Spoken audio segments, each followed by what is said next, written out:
Last week, I looked at the intentions behind PlayStation Home, what Sony intended it to be before it actually came out. Today, I'm going to look at what Home became over the years. There were a lot of launches of spaces, games, and the like, but for this, we're going to be focusing on major events and announcements.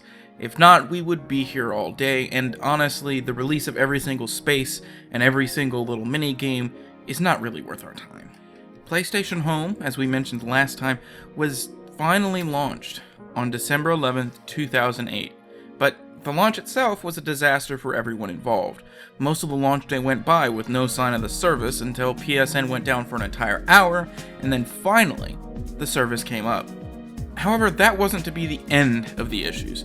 Amid a slew of different connection issues, including the infamous at the time error C931, Sony had to remove voice chat from the game only a week after launch, only to bring it back 4 days later. While connection issues continue to be annoyingly prevalent to this day, it seems like from this point forward, Sony had things mostly under control in regards to random disconnections. It seemed like the early issues weren't really deterring users though, because by early 2009, Sony announced that it had already sold $1 million worth of goods at Home. Quite impressive given the mostly low-priced clothing options available at the time. 2009 also saw the launch of what I consider to be PlayStation Home's most interesting experiment, an alternate reality game called Xi.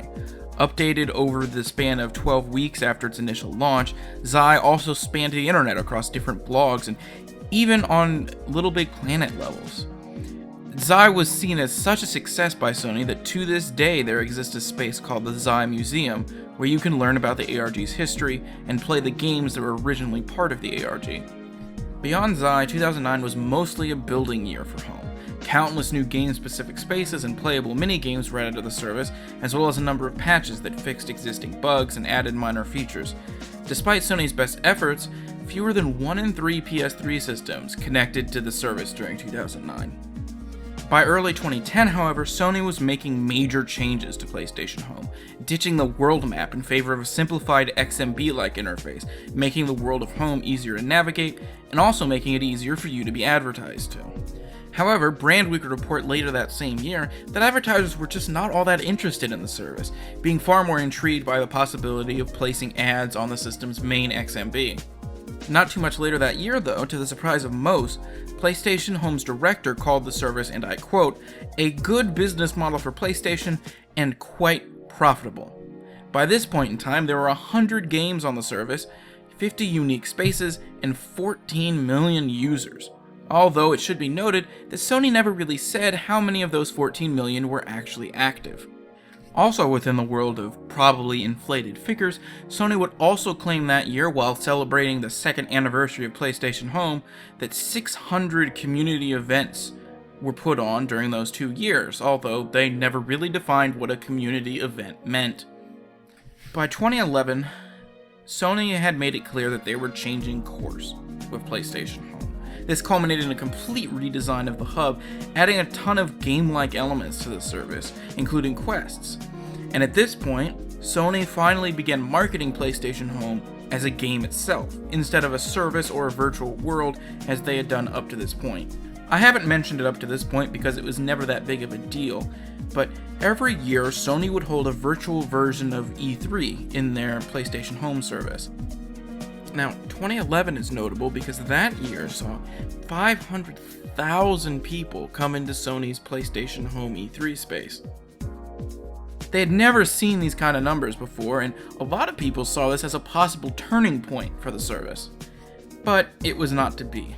By 2012, the video game community at large had more or less dismissed Home, and the regular monthly space and clothing updates got weirder and weirder, with less of a focus on games and more of a focus on being able to sell crap like diamond-studded suit jackets. Late 2012 did see the launch of a new version of Xi called Xi Continuum, perhaps an effort to recall the glory days of Home. But it garnered far less attention than its predecessor, and while it ran for over 40 days, didn't leave a lasting impact at all.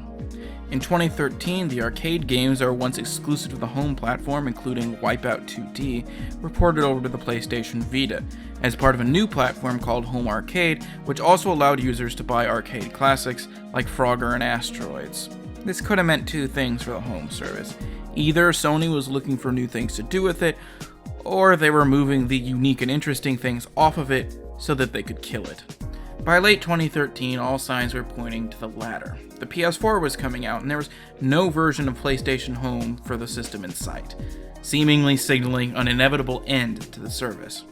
And then, suddenly, out of nowhere, Sony announced in early 2014 that PlayStation Home would have trophies added to it. No, not the long-awaited trophy room, but the trophies that had become ubiquitous on the system since then. These trophies were mostly pretty basic, rewarding the user for doing things like buying clothes, logging into PlayStation Home for 50 days, or even taking pictures. Then, finally, in September of 2014, Sony announced that they would be closing PlayStation Home, which basically brings us up to today. Next week, we'll be taking a look at what PlayStation Home is today, right before it closes down. If you didn't catch last week's episode, where I took a look at what PlayStation Home was supposed to be before it came out, you can watch that here. If you've already seen that, feel free to look at my channel, and if you like what I'm doing here, be sure to like, comment, and subscribe. And I'll see you next week.